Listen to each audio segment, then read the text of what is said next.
Friends, I welcome you all on my channel commerce ज्ञान। आज हम दोस्तों सीबीएसई बोर्ड के क्लास 12th के बिजनेस स्टडीज़ का पार्ट 2 शुरू करने जा रहे हैं।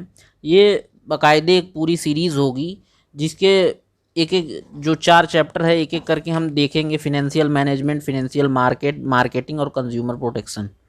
ठीक है दोस्तों, तो ये पूरी सीरीज चलेगी। तो क्लास 12th की हमारे बिजनेस स्टडीज़ की पार्ट 2 की जो business finance and marketing book है, तो उसको आज से हम शुरू करेंगे। तो दोस्तों चलिए हम शुरू करते हैं अपना पहला चैप्टर, जो कि चैप्टर है फिनेंशियल मैनेजमेंट। तो चैप्टर के शुरू में ही आप देख रहे हैं कि एक केस स्टडी दिया हुआ है हमारे लिए। तो ये केस स्टडीज़ एक तरीके से हमारे जो चैप्टर हैं उसके बारे में थोड़ा हमको आइडिया देगा कि ये चैप्टर किसके बारे में है, क्या है, ये बुक के बारे में बेसिकली। तो ये केस स्टडीज़ से मैं शुरू करना चाहता हूँ अपनी पढ़ाई। ठीक है दोस्तों, तो चलिए देखते हैं कि केस स्टडीज़ क्या है। तो दोस्तों ये केस स्टडीज़ है टाटा स्टील जिसने एक्वायर कर लिया था कोरस जो कि एक कंपनी है दोस्तों, जो कि ब्रिटिश की कंपनी है और इसका हेडक्वार्टर लंदन में है दोस्तों। तो ये कोरस का कुछ इस तरीके का जो आपको दिखाई दे रहा है, कोरस और टाटा स्टील करके है। तो ये ट्रांजैक्शन बेसिकली दोस्तों 2007 में हुआ था।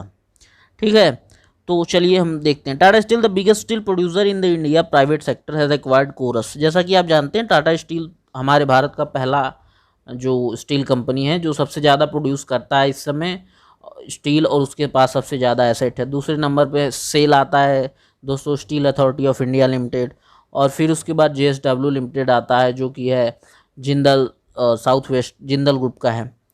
तो दोस्तों जो हुआ क्या, ये 2007 में टाटा स्टील जो कि उस समय के हमारे जो टाटा के चेयरमैन साहब थे, उन्होंने डिसीज़न लिया कि कोरस कंपनी में हम, जो कि ब्रिटिश का कंपनी थी, तो उसको ख़रीदने का, उसको एक्वायर करने का सोचा 100%, ताकि कि उनकी कैपेसिटी जो है प्रोडक्शन करने की वो बढ़ जाए। और उन्होंने अंदाज़ा लगाया कि जब हम उसको जो कोरस को एक्वायर करेंगे तो दोस्तों Tata steel become the 5th largest steel producer in the world. तो Tata steel 5th largest producer बन जाएगी।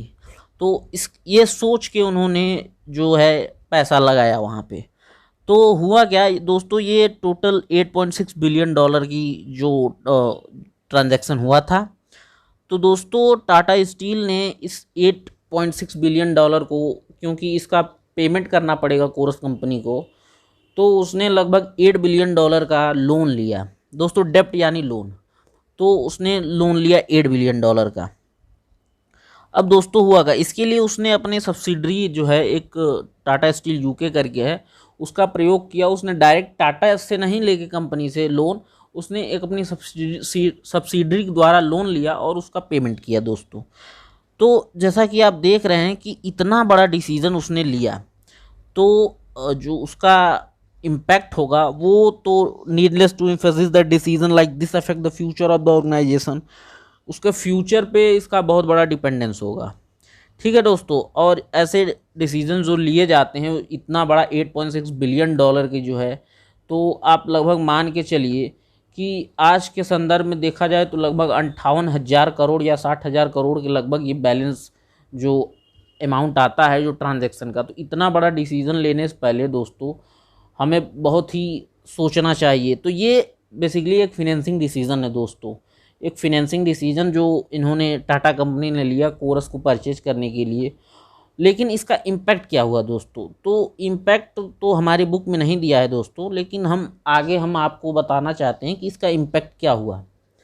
तो हुआ गया दोस्तों कि जैसे ही टाटा कंपनी ने 2007 में परचेस किया कोरस को, लेकिन आप सभी को पता है कि 2008 में ईयर ऑफ ग्रेट डिप्रेशन चला, यानी कि बहुत ही मंदी का दौर चला। जैसे कि अभी कोरोना वायरस के कारण मंदी का दौर है, तो वैसे मंदी का दौर चला, डिप्रेशन का दौर चला दोस्तों। डिमांड बिल्कुल कम हो गई स्टील की, मार्केट में स्टील की डिमांड नहीं थी, क्योंकि ये बेसिकली कोरस जो है वो ब्रिटिश कंपनी थी। तो वो ब्रिटिश के जो एरिया में है, यूरोप के कुछ कंट्रीज़ में, नीदरलैंड हुआ और जो है फ्रांस हुआ, ब्रिटेन हुआ, आयरलैंड हुआ, तो ये सब देशों में अपना जो है ये ऑपरेशन करता था दोस्तों।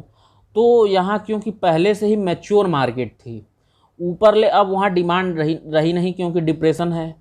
तो अब जो टाटा कंपनी ने इतना बड़ा डिसीज़न लिया था वो इसको बैकफायर कर गई दोस्तों, क्योंकि जब डिमांड नहीं है लेकिन $8 बिलियन का इसने लोन लिया था, और आप सभी को पता है कि आप अगर लोन लेंगे तो आपको उसका इंटरेस्ट पेमेंट करना पड़ेगा, कुछ साल बाद उसकी मैच्योरिटी पे प्रिंसिपल अमाउंट भी पेमेंट करना पड़ेगा दोस्तों। लेकिन जब आप डिमांड नहीं है मार्केट में, इसने अपनी प्रोडक्शन कैपेसिटी बढ़ाई, लेकिन हुआ क्या, मार्केट में डिमांड ही नहीं रही स्टील की, तो इसे प्रोडक्शन कैपेसिटी बढ़ाने कोई फ़ायदा हुआ नहीं, बल्कि इसको प्रोडक्शन अपना कम करना पड़ा। तो जितनी कैपेसिटी थी उससे कम प्रोडक्शन करना पड़ा क्योंकि मार्केट में डिमांड नहीं थी। तो इसके कारण हुआ क्या कि बहुत सारे एम्प्लॉयज़ को इसने अपने कंपनी से निकालना शुरू किया ताकि पैसा कुछ बचे, जिससे कि इंटरेस्ट का पेमेंट हो पाए।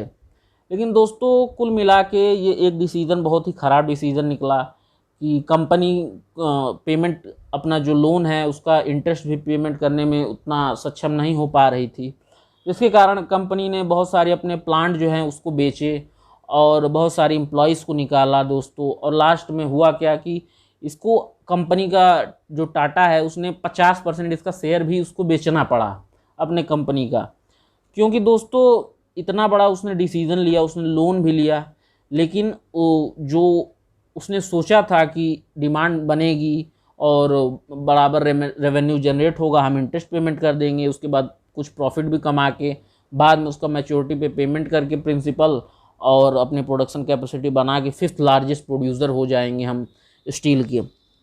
लेकिन दोस्तों इतना बड़ा डिसीजन लिया जाता है तो इसके पीछे पूरी चीज़ें देखी जाती हैं, क्योंकि इसमें रिस्क इन्वॉल्व होता है, और डेफिनेटली रिस्क तो था, क्योंकि जैसे ही 2008 में डिप्रेशन आया और कंपनी का सारा जो है प्लानिंग फेल हो गया।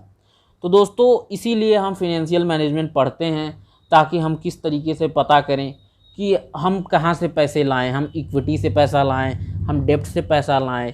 यानी इक्विटी में दोस्तों हमें इंटरेस्ट देना नहीं पड़ता, डेब्ट में हमें इंटरेस्ट देना पड़ता है। तो कुल मिला के हम इस बुक में और इस पूरे सीरीज में हम यही देखेंगे कि क्या कहाँ से हम पैसे ला सकते हैं, किसकी क्या कॉस्ट होती है, उसका क्या बेनिफिट मिलता है हमको दोस्तों, और जो है हमारा जो अलग अलग डिसीजंस हम लेते हैं उसका कंपनी पे क्या इम्पैक्ट होगा, हमें क्या करना चाहिए, हमें क्या नहीं करना चाहिए। तो इस केस स्टडी से द्वारा हम देखते हैं दोस्तों कि फिनेंशियल डिसीज़न और फिनेंशियल मैनेजमेंट करना कंपनी के लिए कितना ज़रूरी है, क्योंकि अगर एक डिसीज़न भी आप गलत लेते हैं तो वो बैकफायर करती है और कंपनी को बहुत ज़्यादा लॉस होता है। यहाँ तक कि टाटा को इतना ज़्यादा लॉस हुआ कि इंडिया में भी उसने अपना प्रोडक्शन कैपेसिटी घटा दिया दोस्तों। हुआ क्या कि दोस्तों JSW जो Jindal steel south west company है, उसने 2015 में दोस्तों टाटा स्टील को पीछे कर दिया उसने, और नंबर 1 जो इंडिया में सबसे बड़ा प्रोड्यूसर तब टाटा हुआ करता था, जिंदल वाले ने उसको पीछे कर दिया। लेकिन बाद में टाटा ने अपना फिर से बैकअप किया और आज की डेट में टाटा स्टील हमारे इंडिया का सबसे नंबर 1 स्टील प्रोड्यूसर है। तो दोस्तों आशा करता हूँ आपको ये केस स्टडीज़ अच्छे से समझ में आई होगी और आप इस केस स्टडीज़ को अच्छे से समझ पाए होंगे। तो चलिए हम अब आगे अपना फिनेंशियल मैनेजमेंट का इसके बाद अगले लेक्चर में शुरू करेंगे कि फिनेंशियल मैनेजमेंट बेसिकली होता क्या है और फिनेंस किसे कहते हैं, ये सारी चीज़ें हम बात करेंगे। तो चलिए आज इतना ही रखते हैं। तो अगर आपको PDF की ज़रूरत पड़ेगी, अगर आपके पास बुक नहीं है और आपको PDF चाहिए, तो दोस्तों मैं एक कॉमर्स ज्ञान करके टेलीग्राम पे मेरा चैनल है, आप उसको ज्वाइन करिए, वहाँ मैं PDF को शेयर कर दूँगा। ठीक है दोस्तों, चलिए दोस्तों चैनल को सब्सक्राइब कर लीजिएगा और शेयर भी कर दीजिएगा अपने दोस्तों को जिसको भी बिज़नेस पढ़ना है। और ये पूरा बुक मैं 4 चैप्टर इसका जो है वो मैं कवर करूँगा। तो चलिए दोस्तों वीडियो को ख़त्म करते हैं यहीं। आपका बहुत बहुत धन्यवाद। थैंक